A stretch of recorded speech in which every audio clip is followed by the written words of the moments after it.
I saw the trailer of Vishwanathan and Sons, and I thought, for me, அதில் எனக்கு ரொம்ப பிடிச்ச ஒரு விஷயம் வந்து அந்த ஏஜ் கேப்பை படம் கிளியராக அட்ரஸ் பண்ணுது இல்லையா? Because in most films they don't. Right? It's part of the fantasy. இல்லையா? அது I mean it's one of the main plots. I'm sure, yeah, and the age difference. Yeah. So, yeah. And I love that now we have come to a space where பல படங்கள்ல அது அப்படிதான் இருக்கும், கரெக்டா? 50-year-old being with a 20-year-old, 60-year-old being with a 22-year-old, இந்த மாதிரி தான் இருக்கும். ஆனா அது நம்ம ஃபேண்டசியா அந்த படத்துக்குள்ள அது ஒரு ஸ்டோரியா நம்ம நம்ப வேண்டிய ஒரு ஸ்பேஸ்ல இருப்போம். And I like that now people are actually writing a story about it and making a film about it and saying, ஆமா இதுல ஹீரோக்கு இவ்வளவு வயசு, ஹீரோயினுக்கு இவ்வளவு வயசு, ஐயோ தப்பாயிராத சார், இல்ல சார் கதையே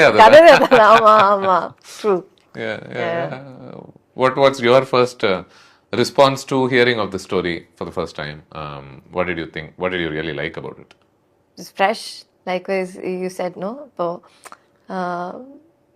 அது நம்ம அவ்வளோ மென்ஷன் பண்ணதில்லை. So it's about that plot.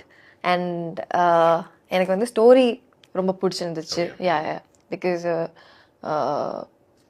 Venky sir வந்துட்டு என்னை கால் பண்ணி தான் ஜஸ்ட் ஒரு ப்ரீஃப் கொடுத்தாங்க. And I loved it then and there. I was like, my God, I am getting a chance to do a character like this. I should not miss it. Nice. Yeah. Okay.